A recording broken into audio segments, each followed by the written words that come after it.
بسم اللہ الرحمن الرحیم۔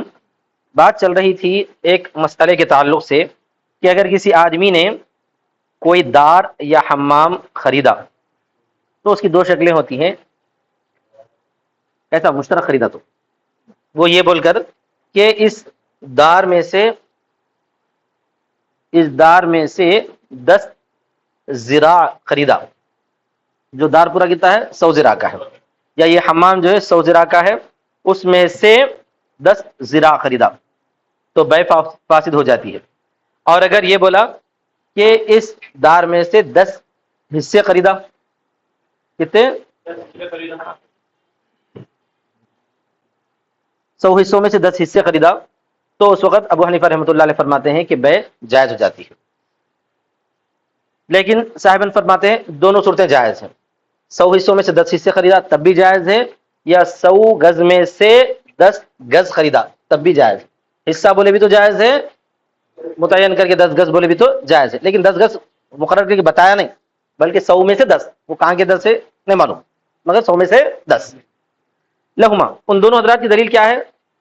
ان 10 اذعر من 100 ذراع عشر الدار، یہ بولتے ہیں یہ لوگ کہ جو ہے 100 ذراع میں سے 10 ذراع گھر کا عشر ہے، عشر مانے 10واں حصہ، 100 ذراع میں سے 10 ذراع عشر الدار ہے، یعنی گھر کا کیا ہے 10واں حصہ، دار کا 10واں حصہ ہی ہے، 100 ذراع کا 10 ذراع دار کا 10واں حصہ ہی ہے، مطلب سہم عشرۃ اسہم کے جیسا ہی عشرۃ ازرع ہے، عشرۃ اسہم کی طرح عشرۃ ازرع ہے۔ 100 حصوں میں سے 10 حصے ایسے ہی ہے، اسی طرح ہے 100 گز میں سے 10 گز۔ فأشبہ عشرۃ اسہم، تو وہ 10 حصوں کے مشابہ ہو چکا ہے، وہ یہ ہے صاحبین کی دلیل، دونوں میں کوئی فرق نہیں ہے، لہذا دونوں کا مسئلہ سیم ہے۔ یہ پوری تفصیل اس وقت میں ہے جبکہ وہ 10 گز کو مقرر کر کے نہیں بتایا، یہاں کے 10 گز بول کر، اگر مقرر کر کے بتایا تو وہ 10 گز اتنے ہوتے اس کو دے دینا پڑتا، ویسا مقرر کر کے نہیں بتایا، بلکہ یہ 100 میں سے 10 بولا، یہ 100 گز کا گھر ہے اس میں سے 10 گز آپ کے بولا، کون سے 10 گز ہے وہ طے نہیں ہے، تو ایسی صورت میں ابو حنیفہ فرماتے ہیں کاروبار نہیں ہوگا، صاحبین کہتے ہیں ہو جائے گا۔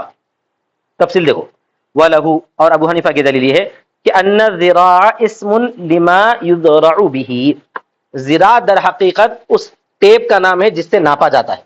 ذراع در حقیقت کس کا نام ہے؟ جیسے صاع اس ڈبے کا نام ہے جس سے اناج کو ناپا جاتا ہے، سمجھ گئے نا؟ لیکن بعد میں ذراع بول کر نپی ہوئی چیز کو بھی بولا جانے لگا، ذراع بول کر کس کو بولا جانے لگا؟ یعنی زمین کو۔ اصل ذراع کس کا نام ہے؟ لکڑی کا، ٹیپ کا،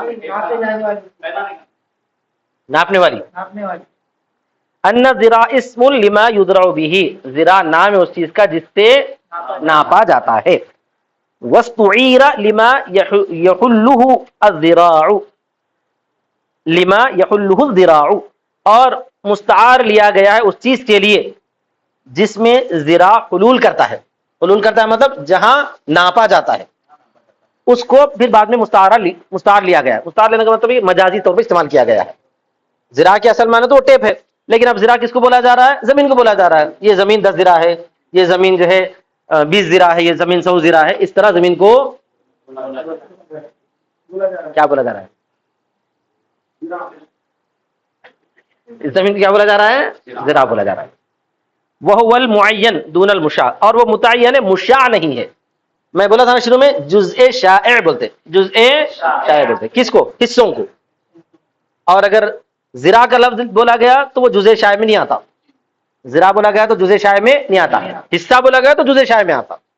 جیسے دونوں بھائی ہیں، مل کے ایک گھر خریدے، کسی کے جو ہے اس میں 60 درہم ہے، کسی کے 40 درہم ہے، دونوں مل کے کیا کرے 100 درہم میں ایک گھر خریدے، ایک کے 40 ہے ایک کے 60 ہے، تو جس کا 40 ہے اس کا کتنا حصہ ہے؟ اس میں 40واں حصہ ہے، اور جس کے 60 ہے اس کا حصہ ہے، تو یہ حصہ ہے، متعین نہیں ہے، وہاں پر متعین نہیں ہے، 40واں حصہ ہے، تو 40واں حصہ باورچی خانے میں بھی ہے، 40واں حصہ حمام میں بھی ہے، بیڈ روم میں بھی ہے، گیٹ میں بھی ہے، ہال میں بھی ہے، 40واں حصہ طے نہیں ہے۔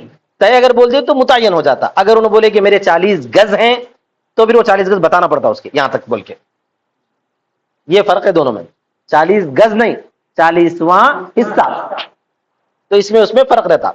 تو مصنف فرماتے ہیں کہ وَهُوَ الْمُعَيَّن، اور وہ متعین ہے. کون سا متعین ہے؟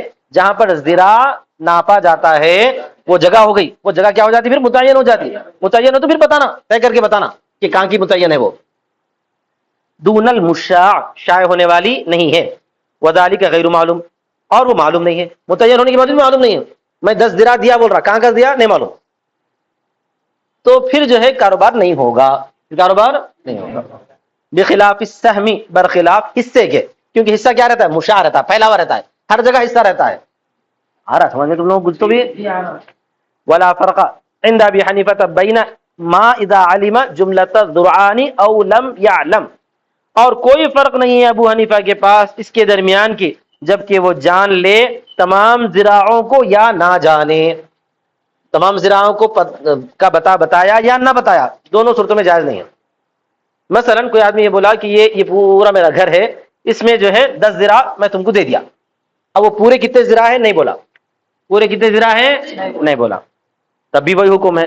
اگر بول دیا یہ پورا میرا گھر ہے 100 ذراع کا، اس میں سے 10 ذراع میں آپ کو بیچ دیا، یہاں سے بلکہ نہیں بتا رہا، خالی اس میں سے 10 ذراع بیچ دیا، تو بھی وہی حکم ہے کہ وہ کاروبار نہیں ہوگا.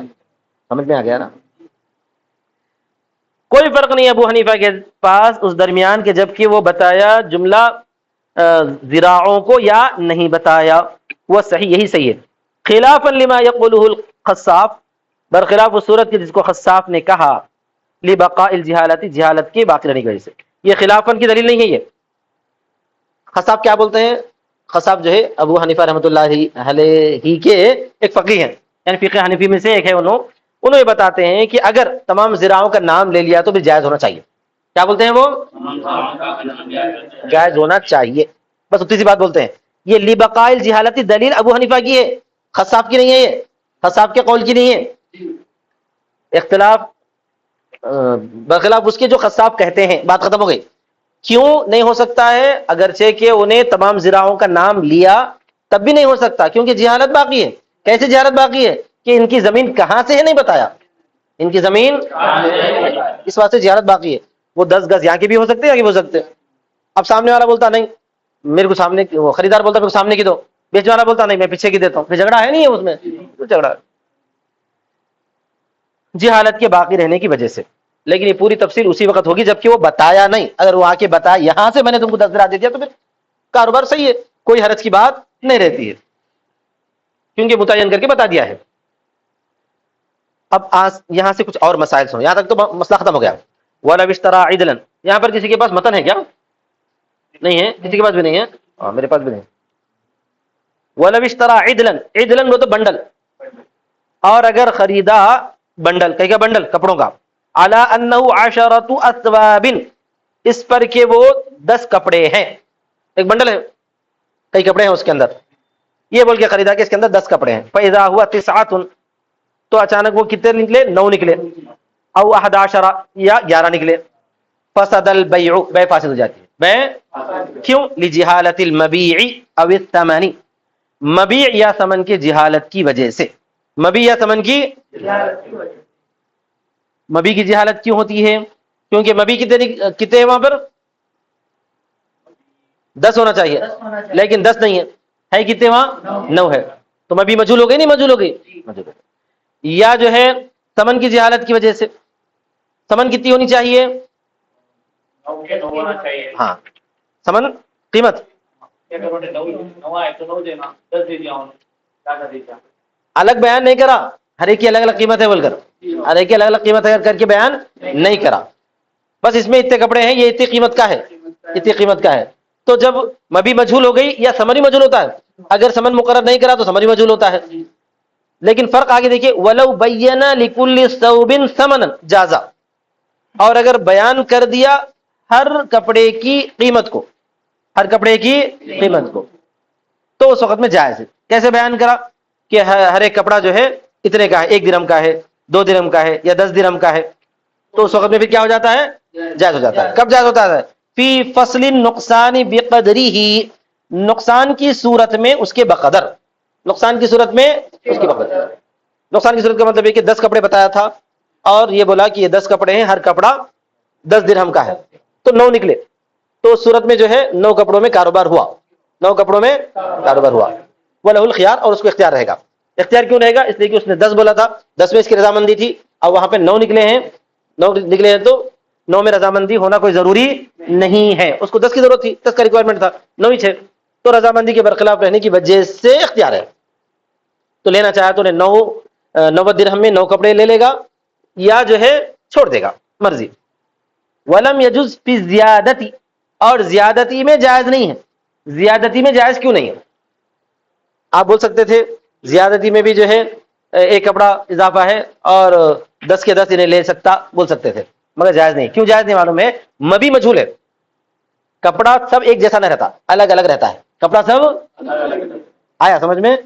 اگر وہ 10 کے بجائے 11 کپڑے نکلے ہیں، انہیں یہ بولا کہ یہ 10 کپڑے ہیں اور ہر کپڑا 10 درہم کا ہے، تو کھول کے دیکھے تو 11 نکلے. اب وہ 11 میں سے مبی 10 کون سی ہے؟ نہیں مانو. سمجھ میں آ رہا؟ ٹوٹل کتنے ہیں؟ 11 ہیں، بیچا کتنے؟ 10. 10 بیچا نا، تو 10 کون سے ہے؟ طے نہیں ہے. 10 کون سے ہے؟ طے نہیں ہے، تو مبی مجھول ہو گئی. مبی کیا ہو گئی؟ مبی مجھول ہونے کی وجہ سے زیادتی کے وقت میں جائز نہیں ہے. کمی کے وقت میں مبی متعین ہے. 10 بولا تھا، 9 نکلے، تو مبی تو وہی تھے، مبی تو وہی ہے، لیکن مبی تھوڑی سی کم ہو گئی. لہذا کمی کی صورت میں اگر انہیں ہر ایک کی قیمت بیان کیا تھا، ہر ایک کی قیمت بیان کیا تھا تو جائز ہے اختیار کے ساتھ. لیکن اگر زیادہ ہو گئی، ہر ایک کی بیان نہیں کیا تو اوپر آ گیا، جائز نہیں ہے، بلکہ بیان نہیں کیا تو اوپر آ گیا، جائز نہیں ہے. ہر ایک کی قیمت بیان کیا تھا تو جائز ہے. کیوں جائز ہے؟ اس لیے کہ کمی کی صورت میں، اس لیے کہ مبی تو متعین ہے. جب مبی متعین ہے تو اس کی ثمن بھی متعین ہو گئی کہ 10 10 10 10 90 ہے یہاں اس وقت ثمن، تو جائز ہے. زیادتی کی صورت میں ثمن تو مقرر ہو گیا، ہر ایک کا ایک کپڑا ہوا تو 11 کے 11 درہم ہونا چاہیے، مطلب 110 درہم، 10 درہم کے حساب سے بولا تھا نا، تو 11 کے کتنے ہونا چاہیے تھا؟ 110 درہم. ثمن تو طے ہے لیکن مبی طے نہیں ہے. مبی کیوں طے نہیں ہے؟ اس لیے طے نہیں ہے کہ انہیں اگر 10 لینا چاہا، 10 ہی لیا نا، 11 تو نہیں لیں گا، 10 ہی لے گا، تو مبی اس واسطے متعین ہے کہ وہ 10 میں سے کون سے 10، کون سے 10 ہے. اب خریدار کیا چاہیں گا؟ جو سب سے اچھے اچھے اچھے ہیں وہ نکالیں گا، ایک گھٹیا جو ہے بازو رکھ دیں گا. لیکن بیچنے والا کیا چاہیں گا؟ جو گھٹیا ہے وہاں سے شروع کریں گا، جو سب سے اچھا ہے عمدہ وہ رکھ لیں گا. تو اس واسطے مبی متعین نہ ہونے کی وجہ سے زیادتی میں کاروبار جائز نہیں ہے. آیا سمجھ میں؟ ولم یجوز فی زیادتی لجہالۃ العشرۃ المبیعۃ، وہ مبیعاتی کا ہے یا کہ نقطے چھوٹ گئے، اور جائز نہیں ہے زیادتی میں بیچے ہوئے 10 کے مجھول ہونے کی وجہ سے، جبکہ وہ کپڑے 11 نکل گئے تو. وقیل عند ابی حنیفہ لا يجوز فی النقصان ایضا وليس بصحیح، اور کہا گیا ہے کہ ابو حنیفہ کے پاس نقصان کی صورت میں بھی جائز نہیں. نقصان کی صورت میں جائز ہے بولے تھے، اگر 9 نکل گئے تو ابو حنیفہ فرماتے تھے کہ چونکہ ہر ایک کا ثمن متعین ہے، 9 کا ثمن، لہذا 90 درہم میں 9 کپڑے. لیکن چونکہ اختیار میں فرق پڑ گیا لہذا اس کو اختیار ہے بولے تھے. لیکن بعض لوگ کہتے ہیں کہ زیادتی کی صورت میں بھی، فصل بنے صورت، کمی کی صورت میں بھی جائز نہیں ہے. بعض لوگوں نے یہ کہا ہے. مصنف فرماتے ولیس بصحیح، اور یہ صحیح نہیں ہے. بس یہاں تک ہی رہتے، اس کے دوسرا مسئلہ کل پڑھ لیں گے. آخر بات